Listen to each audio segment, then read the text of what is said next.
Okay. Okay. All right. Bezos Hashem, Shavua Tov L'Kulam. Today we know is already less than a week left for Pesach. So I remember we started learning Hilchot Leil Seder. We started already was the Sunday after Purim.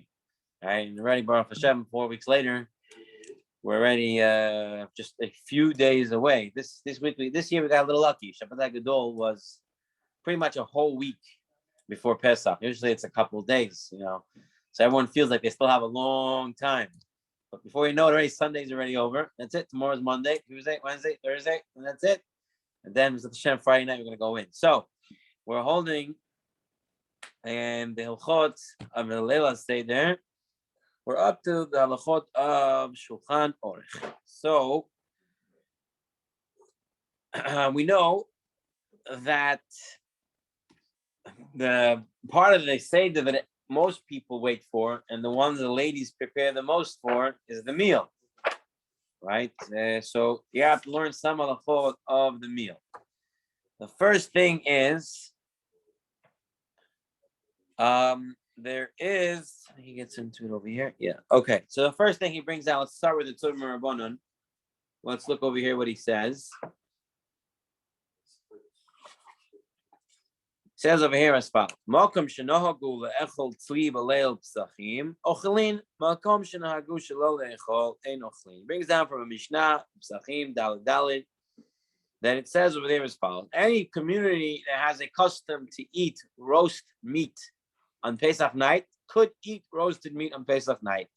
Any community that has a minhag not to eat roasted meat at night should not eat the roasted meat on the night of Pesach.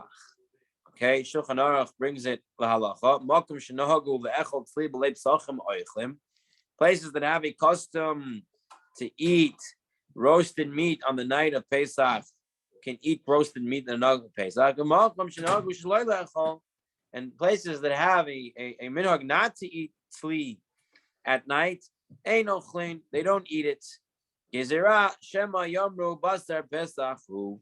We don't eat roasted meat. The minhag of not eating roasted meat is because we don't want someone to get confused and think that we're eating Pesach. Because what was Pesach? What was the Karban Pesach? Karban Pesach was shashlik. They took the meat, they picked the lamb, they roasted it all in one thing, and that's what it was. So when a person sees someone eating roasted meat, he might think he's eating the Karban Pesach. As such, we have a minhag not to eat it. In fact, he brings down that today it's really everywhere, pretty much almost everywhere. That it's pretty much the common custom everywhere not to eat sleep on Pesach night. Do you know different? Do you know anyone any customs that do eat? Yeah. After they take the turkey, the what? Lamb? From the Kaaba, the Zohar. Yeah. They have a minhag afterwards to eat it. Right. Some places have a minhag to eat, but they're boiling it afterwards. That's what they're supposed to do. No, they just eat it roast itself. As far as I know, they do the whole Kaaba, and then later during the meal they give it out. So is it interesting? The Albi also actually talks about eating it. They're breaking the Kaaba, right? And they're eating it also. Because it's only Zecher to one Pesach. So he says in those communities, the custom is to refrain from eating roast. So then they must have a custom to eat roasted meat that night. If they have a minhag to eat roasted meat, then it's fine. But he says the places that they have a custom to refrain from eating roasted meat. Okay. Right. I saw him bring down about taking from the Seder plates. So my in-laws, they do that. We never did that. They eat that. I was shocked when I saw it. It looks like when I gave my met getting involved. Because I saw we take oh, here he brings down scallions. So he says over here, okay. Hazrosh nohagu etzlo tov l'hanicho b'ka'ara shel haseder. B'chol makom also le'echol b'leil Pesach. He says also b'chol makom. Not only makom shenohagu shel echol tzli. All right, this is what he says. Kivan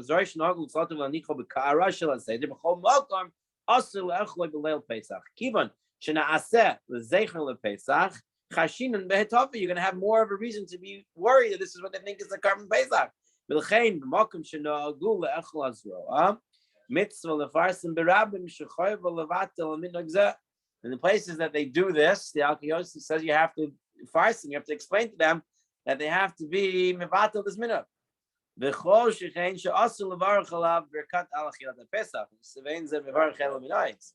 if they made now they went one step further. Not only they ate it from the Ka'ara, then they went and made it al achilat Pesach. Even worse. Ulam im hazroi mebushal. If it's mebushal, if the zroa is cooked, so maybe they have a minute to boil it. I'm saying maybe the minute is to boil it. Good question. I don't know. Right. So he says the makom shinahagu here there. That's on regular roasted meat, but roasted meat, the zroa that it's on the ka'ara, everywhere would be asur. Okay. So far so good. And it says here people do this minhag, and they make a mistake and they think they have to eat from the zroa. They're not supposed to be eating from the zroa at all. You have to be telling them that the zroa from the ka'ara table is not permissible. Now, in the Chazon Avadia, also the Alka Joseph, he brings down as follows: the seudot hayom shel Pesach. However, in the daytime seudah, so the morning after the Seder,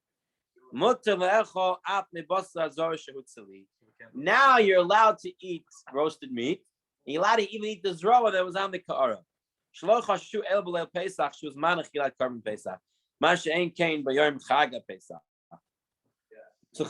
says we're only worried on the night of Pesach. And the day of Pesach we're not worried because there's no carbon Pesach during the day. The Pesach carbon Pesach's at night. So then that's what we're worried for. Now, our minhag is not to eat roasted meat at night. So the Mishnah Berurah adds on what else is considered roasted. The regular roasted means roasted over a fire. So in an oven, it's roasted. But he brings here about filu tzli. What? Roasted over a flame. Over a flame. If it's baked. Baked is different. I'm talking about open. Yeah, open and over a fire. Open fire there. In our ovens, not. Yes. But in their ovens, there were. In time where the oven would be an open fire. That's where you put it. But filu tzli keder. So if it's a kedera, it's a pot. Mishnah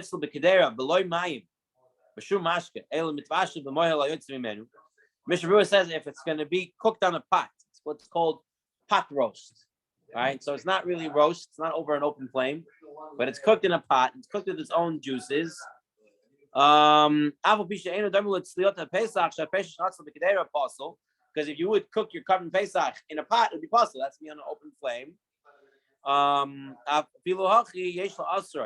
You're not allowed to eat pot roast. According to us, we don't eat roasted meat on the night of Pesach. Because people are going to think you're eating roasted meat. Because now they're going to say, I remember him eating roast. They're going to forget that it was pot roast. So because of this, Mishnah Berurah says you shouldn't have it. If people in Bashlu mitchila b'mayim la'acher kach asu tzli keder yesh lo aser mitam zeh. Says if you roasted it, what do you say? If you cooked it first and then you roasted it, that would also be a problem because now it looks what he did last to it, so it's going to look more roasted. So if you cooked it first and then you roasted it, this is also going to be problematic for us. We don't eat roasted meat on the night of the Seder, so that would also be a problem for us. In Halacha 4, you write down over here, in those communities where it's custom not to eat roasted meat, pot roast must be avoided. Now he writes the opposite case. If the meat was boiled after being pot roasted, right? So it's not to eat pot roast. Let's say I pot roasted it, and then I put it into water. You change its status. Right. So you're changing it now. So now one may be lenient. What happens if you fried meat in oil? because sometimes in halacha we look at frying as roasting, but he says for the night of Pesach has the status of boiled meat. Depends how fried it is. That's just fried. No, there's different type of fried. There's deep fried. There's very Which one is more roasted, like deep fried? No, the shallow. The shallow. A little bit of oil. A little bit of oil, so it's it more. Makes it like roasted, like shashlik. Right. Because the shashlik has the fire, the fat of the lamb or whatever the beef that there is, and the cooks juices right. come out and they come like oily. So with a little bit of oil, it's similar. Same idea. So when he says here fried in oil, what do you think he means? Does he mean if it's okay, then it's maybe deep fried? Maybe it's deep fried. Tigun b'shem next kevishu. Okay, you know. That's See, in regards to suganya, also it's b'shem. All right, so he says that if you fried your meat, then it's also considered boiled, and that would be permissible. Okay, so we came out that our minhag, or most people's minhagim, is not to eat roast in the night. If it looks roasted, the Mishnah Berurah says that's marit ayin, so you're not allowed to eat it either. If you boiled and then roasted, that's also problematic. But if you pot roasted and then boiled, it seems to be that would be okay. Does it depend on how much juice, how much water you put into the pot? Meaning to say, you're putting it into the oven, right? With what's considered cooked with water. If it's cooked with water, it depends on how much water. Right, it has to be enough that it can cook with the water. If you just put a couple of drops on the bottom, it's not considered cooking with water. But if I put a certain amount to the way you usually would cook it, not with water, that's considered not roasted. I would say, I would assume so. As long as you have water there and it's cooking it with water, it's water, right? Yeah, then that would be considered bishul. Okay, let's continue here, and he brings down from the Ramah. The Ramah says, "No, you give me k'tzat mekomot le'echol besuda beitzim zecher la'avelus." So the Ramah says there's a minhag to eat eggs on the suda in order to remember avilut. Oh, that's right. Avilut menera li hatam b'shum shelel Tisha B'av nikva b'leil Pesach, because leil Tisha B'av and leil Pesach are always on the same night. So therefore, Pesach and Tisha B'av are connected. Pesach. And because if we had a Beis Mikdash, we would bring Korban Pesach. We don't have a Beis Mikdash, we don't have a Korban Pesach, so we eat an egg for Avelos. Now the Vilna Gaon in his Maaseh Rab immediately says, it's not because of mourning. There's no Avelos in Pesach night. It doesn't exist Avelos. There's no bringing in Avelut on Pesach night. Pesach night is a joyous night. Nothing to do with Avelut. Rak hatam, rather the reason that we do the egg on Pesach night, because it's Zecher l'Chagiga, you also brought a Korban Chagiga. So kitzli ein lechol b'Pesach. We don't eat meat for roasted meat on Pesach. Rak basar Zecher l'Pesach. Rather, we have a Zecher l'Pesach meat, right? Shank bone, or you eat any type of meat that's not roasted. Uveitza Zecher l'Chagiga, and the egg is Zecher l'Chagiga. Okay, so yeah, the egg is not avlut, it's because of right. And this year it's going to be Tisha B'av on Shabbos, which is going to be pushed to Sunday. Pushed to Sunday, yeah. That's what. Yeah, that's when it turns out. There's no Shavuot Shechal. Then if it's on Sunday, there'll be no Shavuot Shechal. Correct. So I brought down here, interestingly, on page 262. What did I want to bring down from here? I think I might have mentioned this on Shabbat, but let's take a look over here. He says the custom by many Sephardim that they take an egg right after Kiddush at the Seder. They make Kiddush, then they take an egg and they say Zecher l'Korban Chagiga. Before everything, right after the first cup. Right after they make Kiddush, right after Kiddush, they go ahead and take an egg. After eating an egg, they say Barinif Hashot before eating karpas. Maybe Moshe? Yeah. Is it so people won't be hungry, start complaining? Maybe that's the purpose, to eat an egg, to somewhat be satiated and not to be like, go faster with the, with the storytelling and everything.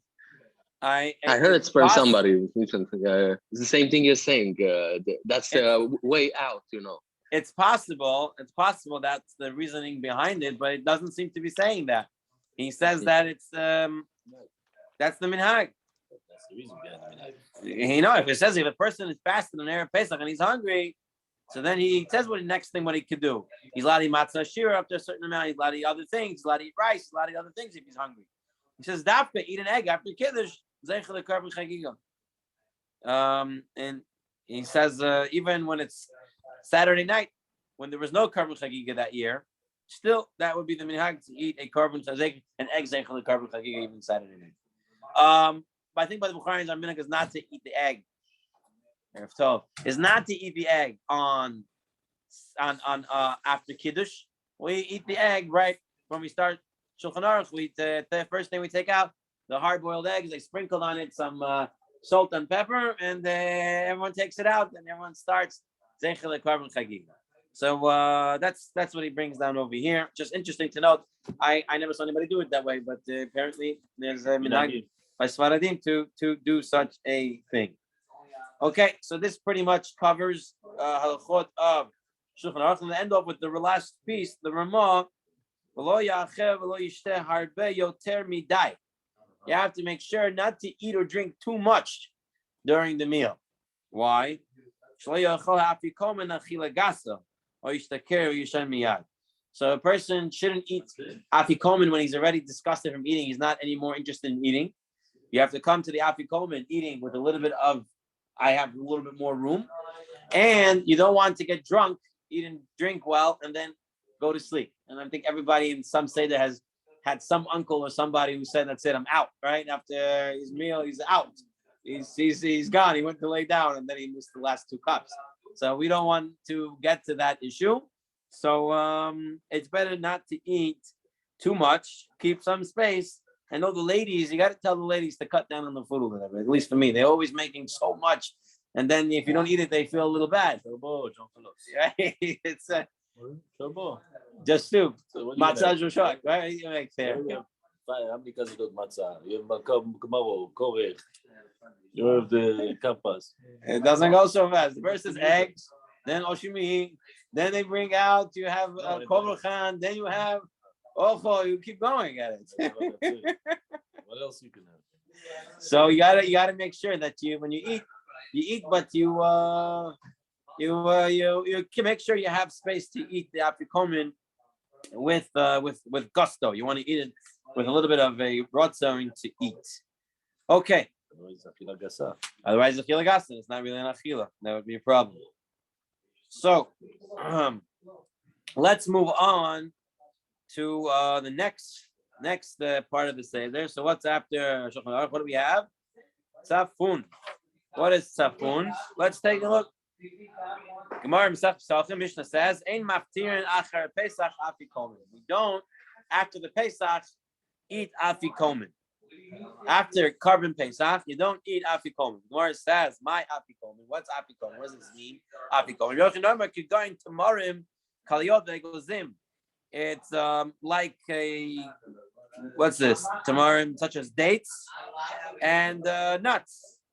Tanakavita the Rabbi Yochanan, Ein maftir achar Pesach, Kigayin Tamarim Vegozim, like dates and nuts.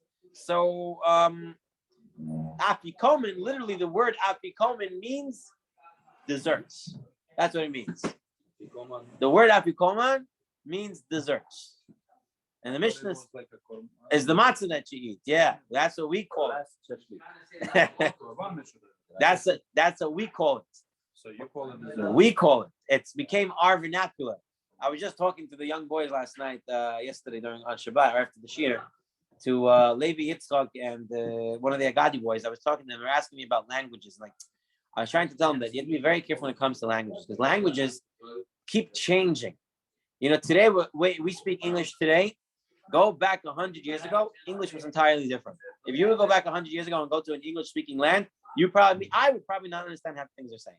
Take a look at Shakespeare's plays. Try to read them. If you did it in high school, like, you had to get the cliff notes to figure out what Shakespeare was trying to say. And that's about 100 years ago. Go back 200 years ago, English. You wouldn't understand it. Languages keep changing. Also, a lot of things happen. Someone calls something by a nickname, and then it sticks, klitschka and stuff like that. That's what happened here with afikomen. Afikomen means that after you ate the carbon Pesach, you weren't allowed to eat any desserts. Today, we say you can't eat after the Afikomen. So Afikomen became to be called what is the last thing you eat. They say it should be the final. Right. That's the way it became to be understood. Unless you want to look at it another way, like Rabtino was trying to say that the matzah eating itself is the dessert, right? The carbon Pesach itself was the dessert, and that's but not the lashon from the Mishnah. It's saying maftir and achar Pesach afikomen, which afikomen means dessert. But if you want to look at it, it's more like a Chassidish word that the afikomen is the dessert itself. The matzah is the dessert. Yeah, it would be problematic. We'll see. There are ways out. If you learn Torah after the Seder, Chacham Vadra gives you a term to drink with sugar and everything else, and after the Chatzot, if it's after Chatzot and you're learning Torah, and he says you can eat. So we're gonna get to it. All right, let's take a look. Now, Rashi, we have to take a look here. Why are we eating afikomen? What's the afikomen that we eat? The matzah that we eat. What is it really for? It's zeichel the carbon Pesach, right? They would eat the carbon Pesach. That would be the last taste in their mouth. So we eat afikomen for the carbon Pesach. Now, also the carbon Pesach was eaten with matzah, right? You have to eat carbon Pesach with matzah. This is going to be the bach in a minute. Now, the matzah that we eat, it became to be called the afikomen. Which kazayid of matzah fulfills the obligation of eating matzah? In the evening, you shall eat matzah. The kazayid eaten at the beginning of the meal for motzi matzah, or the matzah used at the afikomen. When we say you have to eat matzah, which matzah are we talking about? Is it the matzah in the beginning of the seudah, and that's the half that we took, and or is the mitzvah on the afikomen matzah? Where is that matzah mitzvah is? Now we've seen up until now, we've been saying it's the first two matzahs. That's why you have to have two kazaitim, one from the top, one from the middle one. Rashi now is going to say that the mitzvah of matzah is actually fulfilled through the tzapun matzah, the last matzah that she eats. She says, "Shetzarich la'echol matzah." The Gemara Hasuda, Zeichel matzah and echel ima Pesach. You're eating the matzah at the end of the Suda to remember the matzah that you ate with the carbon Pesach. Okay? V'zehi matzah b'tzua she'ena ochlim b'achrona l'shem chayvus matzah or toshel achar achila. And he says, "V'alkarchen anu mevarchin al chit matzah b'rishona avu pisha ena ba'a l'shem chova." Then Rav Chizal El. Rashi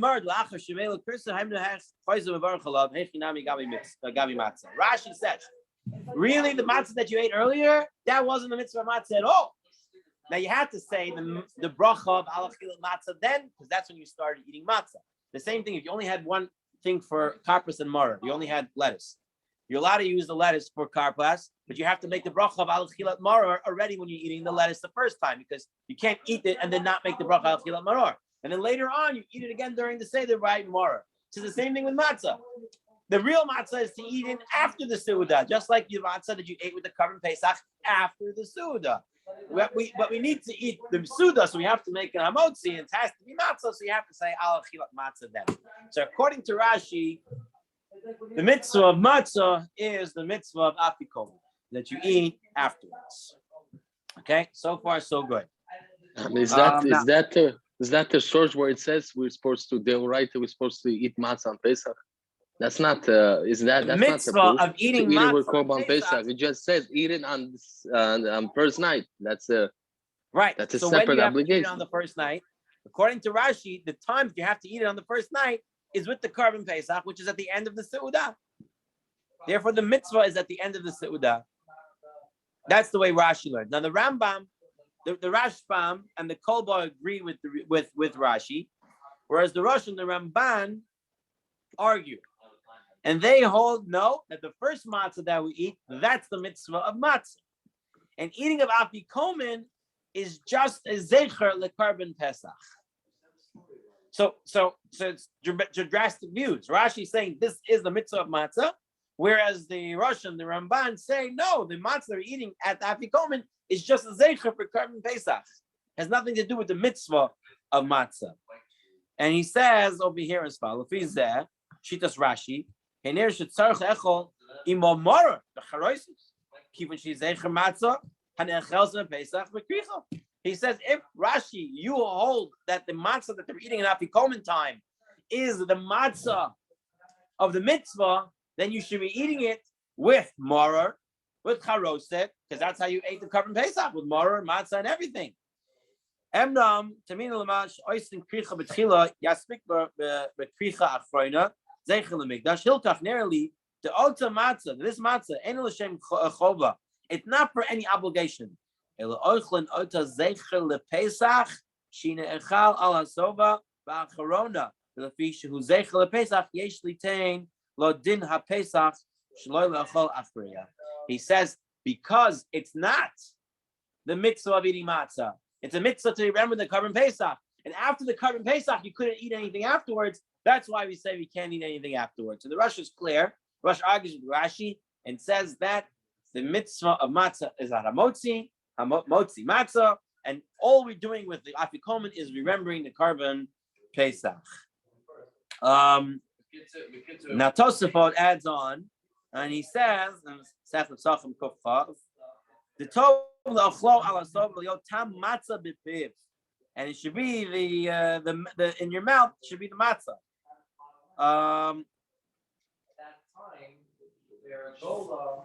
He says as follows: if one has enough matzah for the entire meal, he shouldn't eat matzah at the beginning of the meal with an appetite and say bracha over it.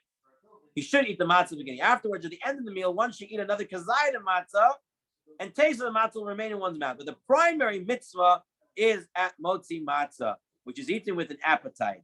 So Tosafot goes with the Rosh and the Ramban. He just adds on this thing that you want to keep the taste in your mouth. So we have our three shittot. The last two is pretty similar. Rashi, that the mitzvah of matzah is at afikomen. The Rosh that says afikomen is just a zeicher. And he said, Tosafot, who brings down, Ritva also brings like this, that afikomen is a way to have the flavor of matzah in your mouth at the end. And so that's the three shittot that we have. Now, this is going now to lead to another idea of the Bach. The Beit Chadash says as follows. He says, now, according to Rashi, why are we eating the matzah? We're eating the matzah to remember the Korban Pesach that they ate with matzah. Right? Because remember, they ate the Korban Pesach, they ate it with matzah. So matzah is to remember the matzah they ate with Korban Pesach. What about now the Korban Pesach itself? How you remember the Korban Pesach itself? So the Bach says, because you have to remember the Korban Pesach, and you have to remember the matzah they ate with the Korban Pesach, therefore you should eat two kizetim. I don't want to remember. You have to eat the matzah. We don't eat lamb today because we don't have a Korban Pesach. Because you don't want someone to get confused as if you're having a korban. Someone walks in, you see, oh, what? The base of Midrash is around. They think you're eating korbanot outside of Jerusalem, outside of where you're allowed to eat it. Right? So we don't want to get into that for now. They all brought the lamb to bring a korban, and then they came to the Seder. But they say at that time they had to bring the korban, and then they would bring the rest of the meat. Like one part of the meat was towards the korban, and then the rest of the meat they would bring it home and eat it as a seudah with the matzah. Right, that would be it. That's it. They roasted the meat, and that's what they ate at home. So the only thing they did is the chef. They didn't take it to the. No, they took it to the Mikdash. They made the korban there. They did it. Right? They sang Hallel on it, and then they brought it to the house and they ate it there. They left it for the kohen, whatever. No? I don't. They left some pieces for the kohen. So you give to the kohen, but whatever comes home. That's it. So whatever comes there, that would be the one that they would eat. Yeah.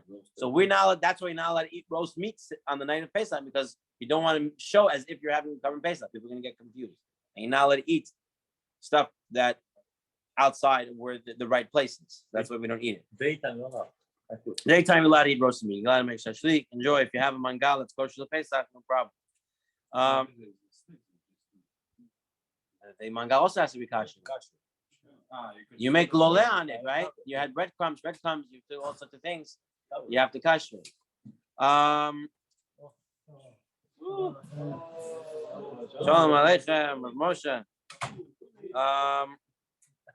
So he says as follows. And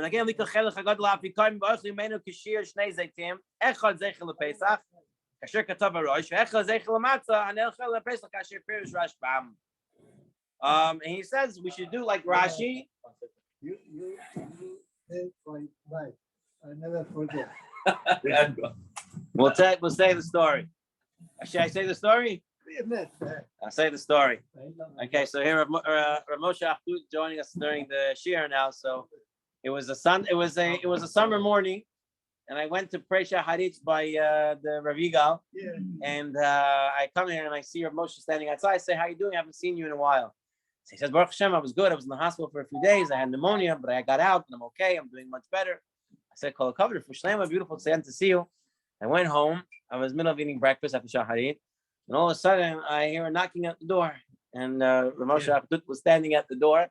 And he's telling me his car is parked in my driveway in like a little bit weird way. But I said, "What's wrong?" He says, "I can't see. My eyes are getting black and I can't breathe." And I immediately took him into my house. I sat him down. And my wife wanted to serve him a whole meal. But I told her that he's not feeling well, just a little cold water. Got him some cold water. He didn't look good at all. So I immediately called Hatzalah. Baruch Hashem, Hatzalah came. We called your daughter, and we got you to the hospital, Baruch Hashem, in time, and Baruch Hashem was able to get out. And now you're joining us for a shir right before Pesach. Okay. 120. Amen. What's that? Okay, the Shulchan Aruch says, La'achar gomer kol hasuda, Orchem mimatzah shmura tachat hamapek, kizayit kol echa, zeichel lePesach v'ne'achal hasova. We eat the matzah in order to remember the Karban Pesach that they ate when they were full. That's why we eat the afikomen. So Shulchan Aruch says you have to eat only a kazayit. One kazayit, which we said is about 28 grams. That's what the Shulchan Aruch says. It's about a third of a hand matzah. A regular size hand matzah, not the super thin hand matzah, but the regular size hand matzah, about a third of it is considered a kazayit, about 28 grams. The Mishnah Berurah though does say, based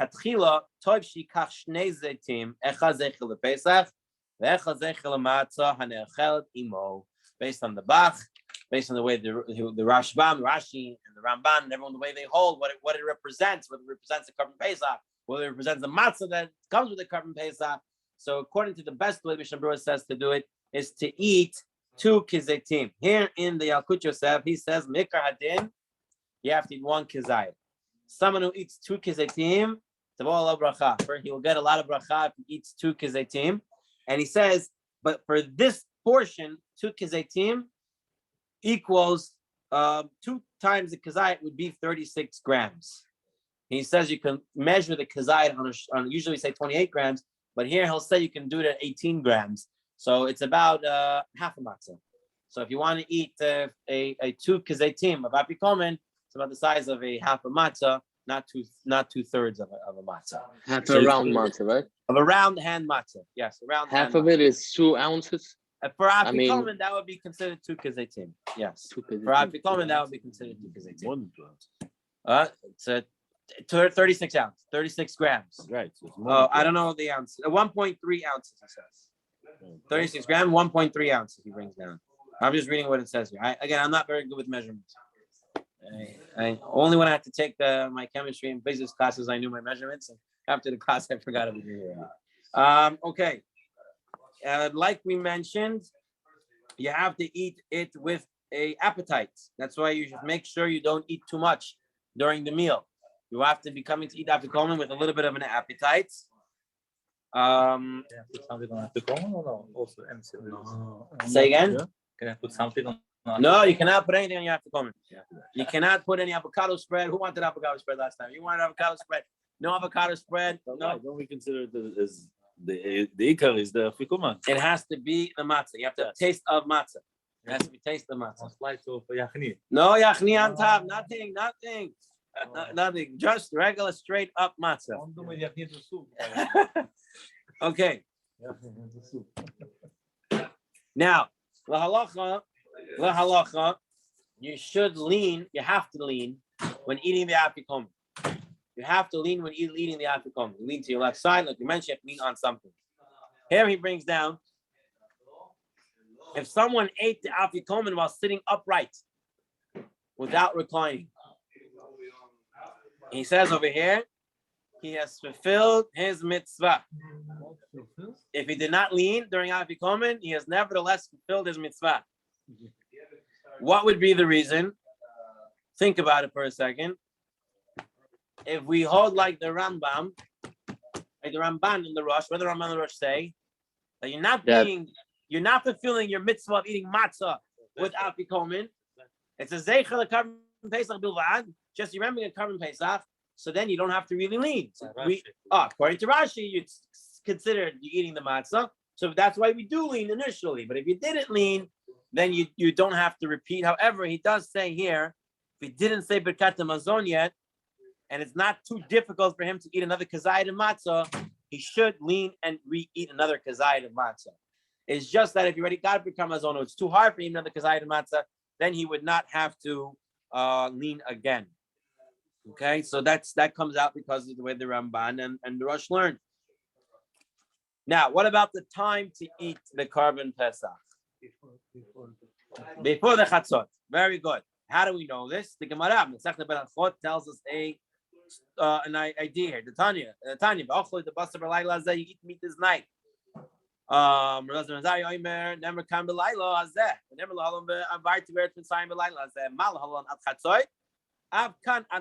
It says Hashem went through Mitzrayim over the night. So when it says nighttime, you eat it at the night, it means chatzot. Doesn't it say they left in a rush? Until they left in the time when they were rushing. What does it mean on time they were rushing? They're arguing what time was the rush. What time were they rushing through this in haste and fast doing something? When were the Mitzrayim running around? At Chatzot. They were looking for Moshe, right? Power in pajamas in the middle of the night. At the night, at Chatzot. Right? Rabbi Akiva Savar, who's rushing? Chipazon de Israel. They're the Jewish people. And when did the Jewish people leave? They left in the morning. So we're not going to leave as late, like thieves in the middle of the night. We're going to wait till the morning. And they left in the morning. So really,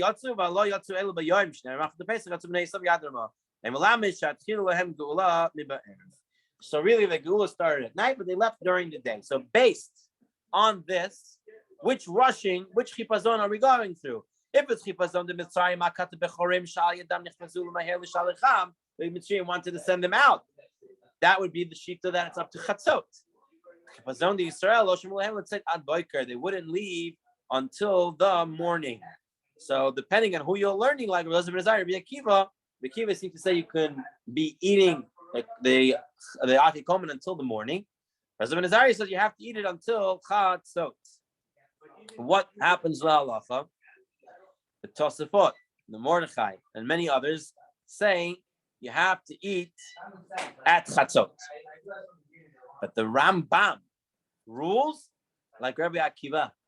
And the Rambam says you have up until morning. Now, what does Shulchan Aruch bring down? Shulchan Aruch brings down the Lashon, yes, zahir, lechol kodem chatzot. You should be careful to eat it before chatzot. But he didn't say you got to eat it by chatzot. He said you have to be careful to eat it by chatzot. Lechatchila, you should eat it by chatzot, meaning that if you didn't get to it by chatzot, it would be okay as long as you got it before the morning. That's the way. Isn't that the first Gemara in Brachot? Basically, the rule: any mitzvah that's till midnight, it's right. That's where it comes from. Made a gezerah for them not to. Right. You want to finish it before chatzot. Similar to that. That is correct. The Grush says you should eat it before chatzot. Mishnah Berurah says as well. The Mishnah Berurah says if someone didn't eat it before chatzot, you should definitely eat it after chatzot. And this is what the Yalkut Yosef says as follows. He said, "Her le'echol afikomen kodem chatzot uvidi avad lo yotzei yedei chova gam uvidi avad yotzei yedei chova gam la'ach chatzot." That a person would be yotzei chova even if he eats the afikomen after chatzot. So last year, 2 years ago, I don't remember. Anyway, about a year or 2 years ago, a cousin of mine married into a Hasidic family. So he calls me. Was it Erev Pesach? The day before Pesach. He says, Moshe, I don't know what to do. He says they told me they're eating the afikomen definitely after Chatzot. So what am I going to do? Every year we try to eat before Chatzot. So I told him you can do the Avi Nezner. You can try to eat a little bit, try to eat one matzah before and say this is my afikomen. And if it's not considered afikomen, then my next one's the afikomen. But then he said, I don't know if I can do that. I said, if you can't do that, it says here straight up that b'diavad your yotza even after chatzot. So I said, for the sake of Shalom Bayit, he's going to eat by his amak. See your family, they're going to eat after chatzot. So you don't have to make a whole big thing about it. And you can eat your matzah b'diavad after chatzot. So what do we try to do? That's the lesson to Mary. Lesson to Mary Bukhari. Everyone takes whatever they want to learn from it. Baruch Hashem. So what we come out with, that the best is to eat the afikomen before chatzot. If whatever reason it's not coming before chatzot, you don't have to go crazy about it. The avad, you'll be yotzeh even if it's after chatzot. Today we said what chatzot was going to be around 1:00 on the Seder night. You can look it up, Jimmy. A couple minutes before 1 or something like that.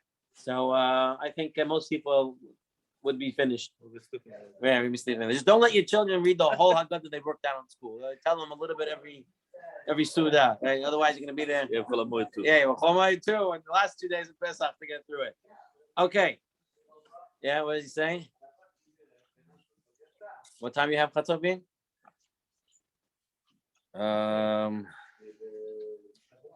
Chatzot will be 12:56. So 4 minutes before 1. Yeah, so a little bit before 1, try to finish. And we're going to see that lechatchila you should try to finish Hallel also before Chatzot. So if you're planning it accordingly, try to eat by 12:30 latest your afikomen, so you can get through that, and then you get through Hallel as well before Chatzot. Now, we said you can't eat anything after the afikomen. But you could still have you still need to have the 2 cups of wine. So the Shulchan Aruch says, "Achar bakosot en rashai lishtot yain elo mayim." Person is not allowed to drink any after 2 cups any more wine, even though you drank wine twice after afikomen. But after those 2 cups, you can't drink any more wine. You can only drink water. And the Ramah adds on, all drinks are like wine. That means you can't drink anything but water. That's what the Ramah says. So after the 2 cups, after afikomen, after 2 cups, all what you can have afterwards is water, nothing else, according to the Ramah. All right. Now, the Piskei Tshuvot already brings as follows: Kafe v'teh b'li sukar, without sugar, would also be permissible. Soda, which is seltzer, umayim, and water, mutar apachatchila. But he says sugar is mevatel tam matzah. Once you have sugar, it takes away the flavor of matzah. So that's why you shouldn't have sugar in your sugary drinks after the Seder, because it takes away the flavor of matzah. And he says there are even people who are very careful not to even drink coffee or tea. Right since the afikomen, you eat afikomen, really not allowed to eat anything or drink anything else. The matzah doesn't have taste. No. Matzah has taste. It has taste. We're going to get you to taste the matzah. Okay. The Isurahu ad alot shachar. And the Isser is, in the Piskei Teshuvah it says the Isser is until morning. The Isser to eat anything is up until morning time. But I heard it's okay to drink the water. It says water, he says it's fine. Ramah says wine is fine. He even adds on seltzer is fine. He even adds on coffee and tea without sugar is fine. That's Piskei Teshuvah. Now, let's see. Let's see what Chacham Ovadia now adds on. He says as follows. Bring it from the Yalkut Yosef. He says as follows. Muter l'shtot mayim achar afikomen. You're allowed to drink water for sure. Avalo yain, except not wine. Chutz mishtei kosot shetiknu chazal, except for the 2 last cups, the 3rd and the 4th cup, which you have to drink. Vayoshev ve'osek b'Hilchot Pesach. But if someone is sitting and learning the Hilchot of Pesach, u'b'sipur Yitziat Mitzrayim, and he's talking about the story of Yitziat Mitzrayim achar Hallel, because Revi'it, and after the 4th cup, Rashai l'shtot kafe oteh va'afilu im sukar, even with sugar. So Chacham Ovadia says if you're staying up to learn, right, and then you're allowed to even have sugar in your tea. The sugar is on me. The sugar is on that, right? In order to keep oneself up and to dispel the effects of la figya and no, to keep away the wine from putting it to sleep. But if there's no tzarech to be lenient, you shouldn't be lenient. Then he adds on that once it's after chatzot, it's already more of a reason to be meko. So you really shouldn't be eating or you shouldn't be drinking any of these things. But if you're staying up to learn and it's after chatzot, plenty of reasons why it would be permissible now to drink other things. It seems to be only drinks. No one seems to be saying that food would be permissible. When we let Eliyahu eat, when we open the door for him, when we pour the wine, the first cup, first or last? Okay, so we're going to get into that in a minute. I'll tell you what he says here. What about that? I do it as well. I don't know what other people do. Lamaisa, we in my family, we never really poured the kosher. We didn't put any fifth cup in the middle of the table or pull up door. I never poured it. I never did. I don't know nothing about this. Our minhag was not to do it. Most Sfaradim don't have the minhag to make a kosher eliyah. So you tell me how you do your minhag to put kosher eliyah. In the beginning, we pour separate for him with his own chair. I was a child. My grandfather. And what? And you put a cup there from the beginning? Yeah. And it sits there. Yeah, and then we just put it inside the bottle.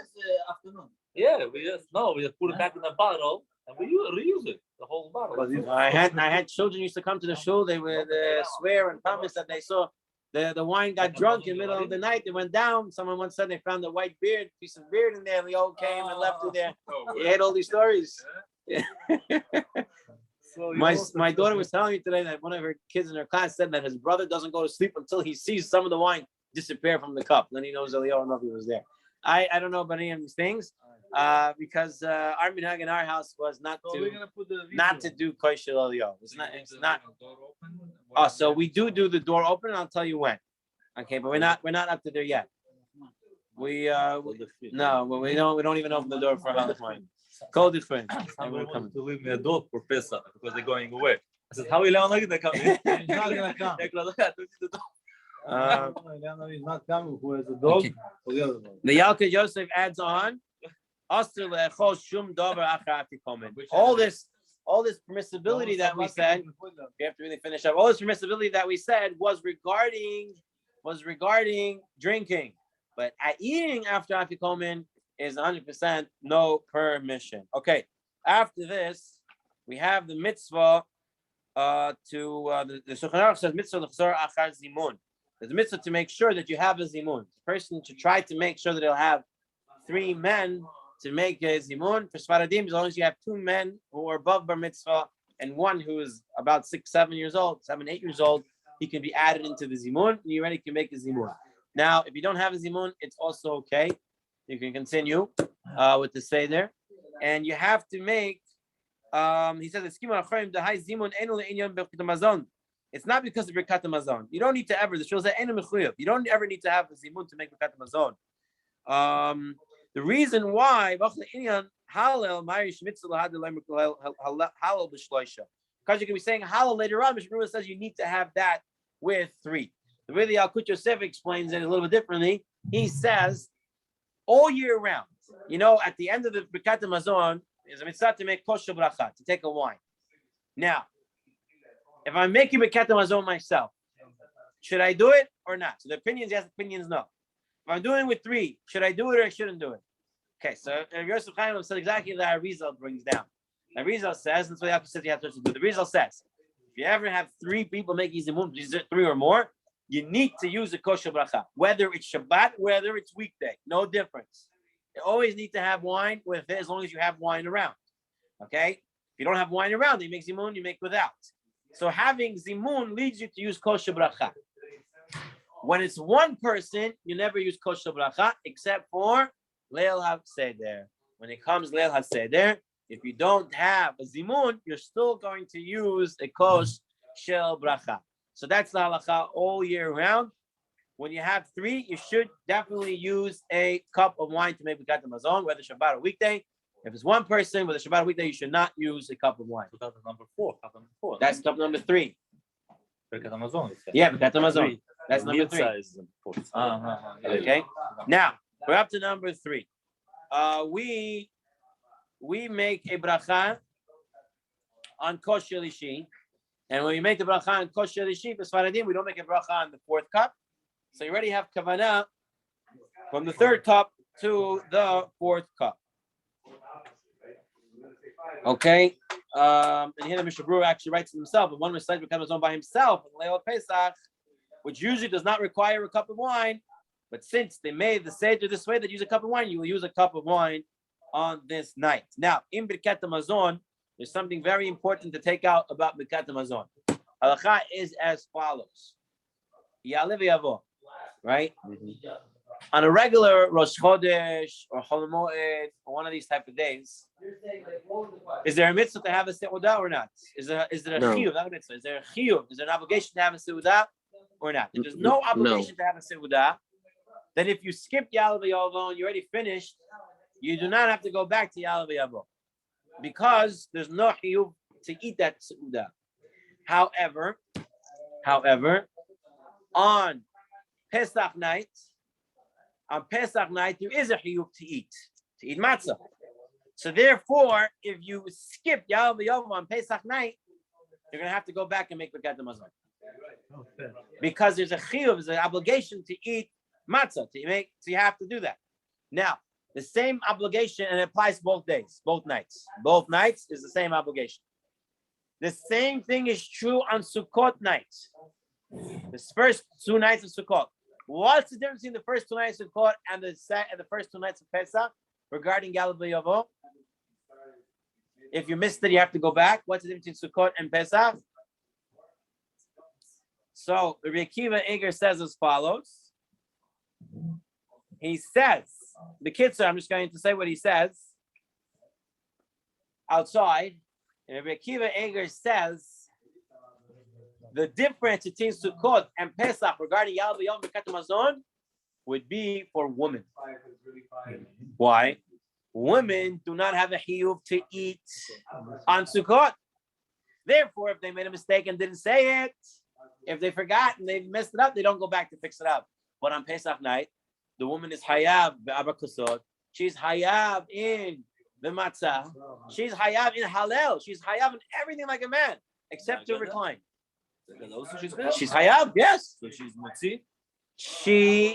I don't know if she's motzi. She's motzi if she listens to us for sure. No, the opposite. She's if motzi she's us. reading, can I be yotze v'ya? I don't know. Yeah, would it be? It's something to make because she's not obligated. So I'll tell you. Interestingly, Al Joseph brings down. See, what about the first halal out of it? So I need tuki. Tuki, parrot.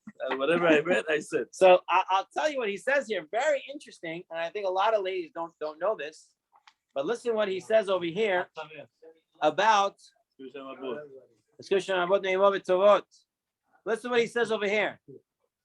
He says over here. גם הנשים צריכות לגמור ההלל בברכותיו בליל פסח קודם הקידוש. The Yalkut Yosef says that women need to say Hallel with the bracha Pesach night before Kiddush. That means you have to instruct the woman before you come home that they need to say Hallel with the bracha before Kiddush. This because their chiyuv is the same chiyuv as the men. They have the chiyuv in Hallel on Pesach night, just like the man has the chiyuv. They're listening to me. But they're not. But you're not making a bracha. You're not making a bracha in Hallel at home. You make a bracha in shul. Yeah, we're talking about. But they do it at home by themselves. They don't have to pray out of it. They just need to say Asher Keshem Tzivanu Ligmor Hallel or read Hallel. I know. And it was a chiddush to me also when I heard it about 2 years ago. I didn't know this either. It was, you need to say bracha on Hallel on Pesach night. I didn't know either. So now I know. Now I tell them whether they do it or not. I don't know, but I tell them to. Yeah, it's the halacha. Yalkut Yosef brings down the halacha for Sfaradim. That's the halacha. Forget Ashkenazim. Don't bring them in. Don't confuse me. I already went to the. I already went to the yeshivot. I already got confused enough. Please don't confuse me more. Okay. Okay, fine. So we already said this. Okay, that was the Rebbe Kiva egg. All right. Now, the next part of the Seder is Hallel. So what is the din with what dinim we have to know from Hallel? First of all, before we go on to Hallel, Birkat Hamazon does not need to be reclining. You do not have to recline when doing it. Talk about Yalav Yavo. We drink the third cup, and you have in mind about the fourth cup as well. And you're not allowed to drink any cups in between the third and the fourth cup, because really you're not allowed to have anything after the Afikomen. The third and fourth cup were Takana Chazal to drink. And that's it. No other drinking in between or afterwards regarding wine. So here he brings about Hallel. The Tosafot says women are usually exempt from saying Hallel because it's usually a mitzvah zman grama, right? But just like Megillat Esther, right, which is they are part of the nes and part of the mitzvah. Same thing Pesach night, they were part of the nes, and now they're part of the mitzvah, so they are obligated in Hallel as well. So that is Tosafot Shita on that. In the Hallel, with everything, Pesach night, everything, Arbakasot, Matzah, Maror, everything. I know the ladies have this thing, they're never obligated in anything. They say, why have to give me Maror? Why have to eat this? Why have to eat that? I'm not obligated. And Pesach night, it's not that way. Finally, when they have a chance to be equal, they don't want to be equal. They don't want to drink the Maror. They have some salad. They eat salad all the time. They everything is too. They say it's too much. Well, I remember. Well, no, the matzah. When you give them the shear for matzah, I had some relatives over once. And I gave everybody the shear kazayit, the matzah. And she tells me, "Why are you giving me this amount?" I said, "This is the amount you have to eat." She says, "Never in my life. I've been sitting Seder." She's already an older woman, 56 years old. She said, "Never in my life anyone gave me so much matzah for Seder." I said, "I don't know what to tell you. Baruch Hashem, Jehiyanu, you're finally making Seder correctly." Okay.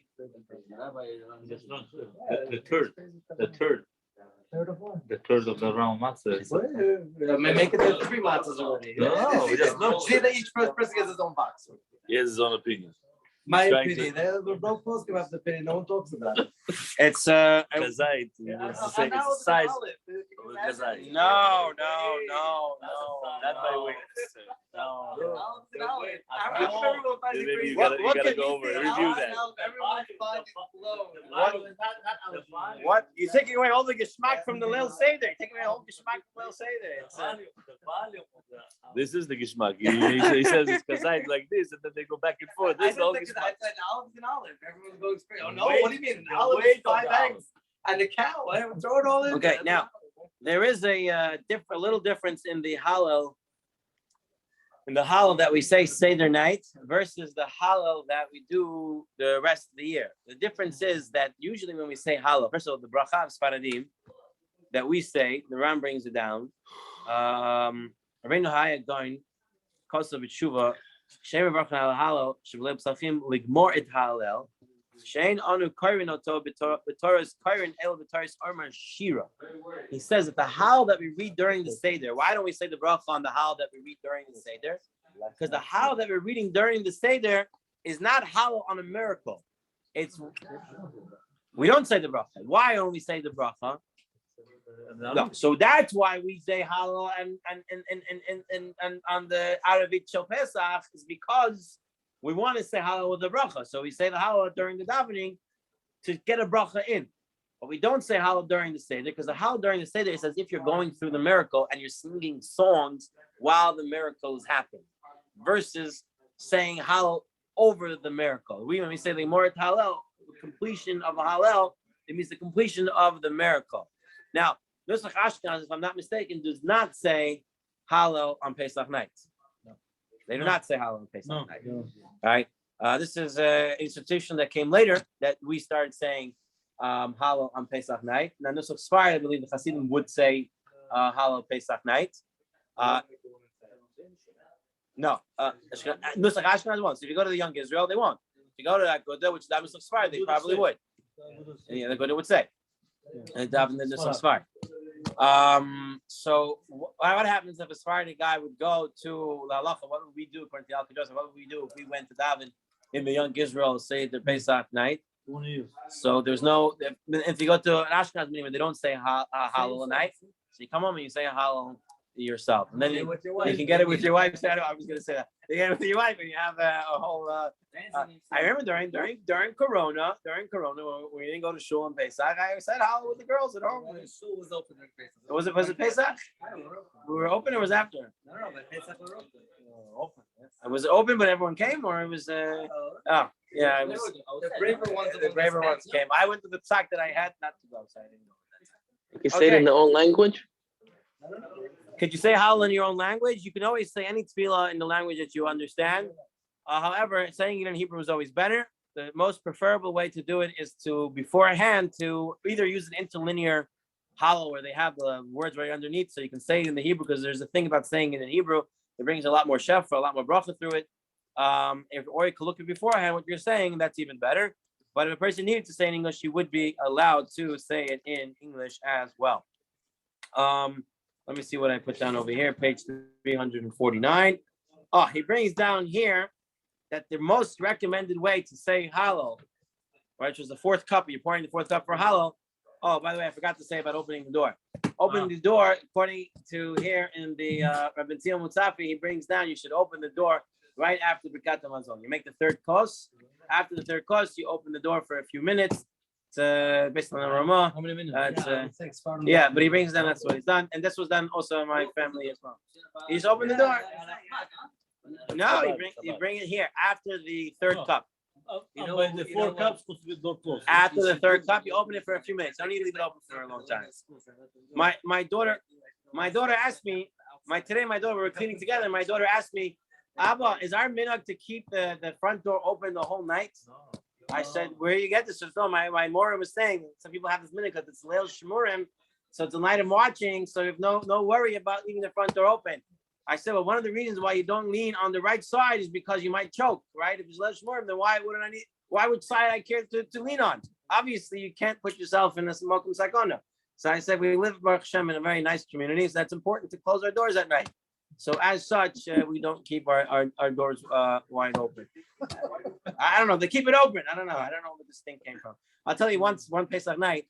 There are 3 locks. They keep one of them open. They'll screw the doctor from the Zikr.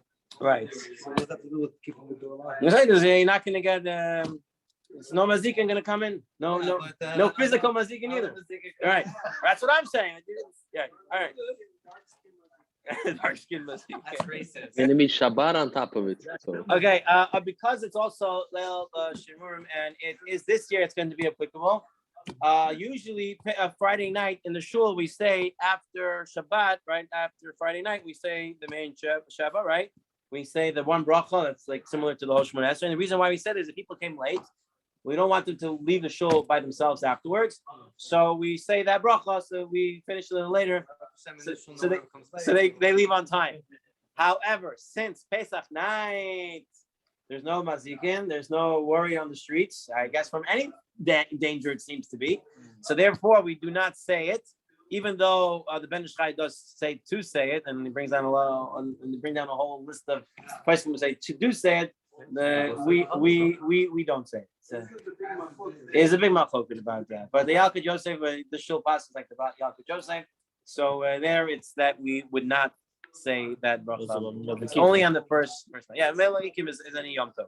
So for Hallel, just to get back to Hallel, the most recommended way is to hold it close in your hand the whole time while you're saying Hallel. If that is too much for you, so when you get up to the end, then you can hold it up and then. Now, whenever you're holding up the kos, for any kos, here he brings down, you should really hold it up about a tefach above the, holding it about a tefach, which is about 8 centimeters, 2.5 inches off the table. Elbow on the table. Gotta think like a lazy man, my friend. Elbow back on top of the other hand. Yeah, it's okay to put your elbow to this. I always had that question. I don't know. It's not the Jewish. Is way. it picking up or just? Yeah, my father always says to hold it up. He said not to put it on there. I don't know. It's still. Because you're not lifting. You're just. Well, when you make a kinyan, does it make a difference how you do it? You do it with the elbow. You do it with I that don't know. I elbow. didn't see this. I don't know. Make a kinyan. That's it. But yes, I always saw my father holding it up like this. Sorry. He has a lot of I koya. don't see him leading it. Very nice. For sure. Hashem. Shkid Yerbu. Okay. So when we say Ligmor Hallel Pesach night in the shul, we should have kavanah to be yotzeh the Hallel that we're going to be saying during the Seder night. So in I was telling you. Uzbekistan, I was they used telling my to sit wife. on the floor, you know. Good chairs over here. Try to have 3 people to say Hallel for or Hallel with, and then you drink the 4th cup of wine. Everyone must drink the 4th cup of wine. Again, wine has to be always drunk reclining. Before you said you can't drink between the 3rd and 4th. Yeah, cup. you can't drink between 3rd and 4th. What is it? You can't drink another cup, but if I continue drinking the 3rd cup, What do you mean you continue drinking the 3rd cup? The sips. I'm gonna keep on sipping my 3rd And you're cup. finishing it within the Kedei Achilles Pras, which is about 7 minutes max. Yeah, He so then finished. it's one drink. I don't know if it's Kedei No, but I don't he's know if it's continuing Kedei that Achilles. same- Kedei Achilles Pras is the minimal to make sure you get to the Chiyuv. But once I finish the Chiyuv, who said I'm still continuing my costa? Right, he's continuing. You're saying- You're using your Kedei Achilles Pras the opposite as the maximum. I'm taking so far the other way. You're saying continue to drink? Yeah, from the same he cup. wants to continue. Once No, you're if you starting, think I can't once have you 4th cup, okay, so once you start halal, you're pouring in the 4th cup. Where are you getting your 3rd cup from? So you're taking another cup for the 4th cup? All right, I guess if you want to do that, you can do that, but it's not the way it's done. You're done. You finish the 3rd cup, and you fulfill the 4th cup, and you start No, halal. he's in a good mood. I know, he Between wants to the drink bucket, more. between Now, the bucket, The he Mishnah wants- says that you don't. The Mishnah It says says you could. The Mishnah says you don't drink between the 3rd and the 4th cup because it's already after comes. You don't want to put extra taste in it. So if you're saying it's part of the 3rd cup, then it's the 3rd cup. It's good. Okay, if you're saying it's 3rd cup, it's the 3rd cup. I don't see it being the 3rd. my friend. Everyone must drink the 4th cup while reclining. Once you drink no less than a revi'it of wine, so afterwards he can say the bracha of Me'in Shalosh. If he already drank a revi'it of wine from the 3rd cup, right? He already drank the revi'it of wine from the 3rd cup, then he doesn't have to finish up the 4th cup all the way to revi'it to get to be mechuyev in the Me'in Shalosh, because the chiyuv already happened after the revi'it of the 3rd cup. But now, if you only drank rov revi'it for the 3rd cup, you had no chiyuv of of Me'in Shalosh, the Alagafen. So then the 4th cup, to get the chiyuv, you have to drink the full revi'it. Otherwise, if you only drink, again, you don't have to finish the whole revi'it for the 4th cup in order to be yotzeh the kos. In order to yotzeh the yain of the kos, all you have to drink is a rov revi'it, but then you would not be able to say the bracha of Me'in Shalosh, Alagafen, Baal Pri Ha-Gafen. Okay. Isn't getting up on Malolo Gmab already automatically? Seems to be it's only under Rev 8. Huh? Only under Rev 8. Not a Malone, not a Rev 8. Has to be a Rev 8. Okay. Now, at the end of the Seder, most people have minhag to sing Chasal Seder Pesach, Chosoi. And we have a minhag to, by Sfaradim, we have a minhag to sing, also to chant Shir HaShirim. Okay, as a minhag to say other songs, Chadgadya. You know, the famous story with the Chidah, someone made fun of the Chagadia, and something bad happened to the guy. They excommunicated him until he begged for forgiveness. So all the songs that we sing all have some sort of importance to it. Bezat Hashem, we nether. Pinchas asked about the significance of Chagadia, so on Pesach, I'll try to give give something. The colorful Give art something. scroll one has in the back of Shir HaShirim. It's very nice. I have a Belza Hagoda at home that I like to look at for such interesting things, and I'll see what it says in there regarding So the Chagadia. classic art scroll that everyone grew up with in the back. family I got the gra, Yeah, Like they put it in the blue box. It's very nice the way they do it. we'll take a look at it. And Bezat they do it Hashem. very short to the point. Although Rashi said, was it Rashi that said, and the Ramah wrote that you only have to say the first paragraph of the first paragraph of Kriyat Shema on Pesach night. However, the Minhag Sfaradim is to say the whole Kriyat Shema on Mitzvah as regular, and if you're saying it before Chatzot, you're going to say it with the bracha of Hamapil, and if you're saying it after Chatzot, then you'd say it like without the Shem Hashem, but you would say the whole thing on Pesach. If you okay, that's the story of Chassidim with the Seder, the Haggadah that got mixed up with the Kinot of Tisha B'Av. You know that story, right? Oh, you know that story. Okay, they got mixed up there. All right, I will tell you that pretty much closes up the halachot of the Leil HaSeder. Be'ezrat Hashem for scheduling. There will be no Tzurba Shir over Chol Moed. The Shir will resume with volume 11. I believe you guys in Queens already got the books. Malkiel, you picked it up yet? It's by your uncle. It's by Rabbi Avner, okay? Rabbi Avner has it? Yeah, Okay. it's by his house now. Okay, Somehow thank you. it magically got there. You can pick it up from him. Okay? So Be'ezrat Hashem will start volume 11, Isur Chag. So Isur Chag, Sunday Isur Chag, 8:30 p.m. We will continue with our Tzurba Shir.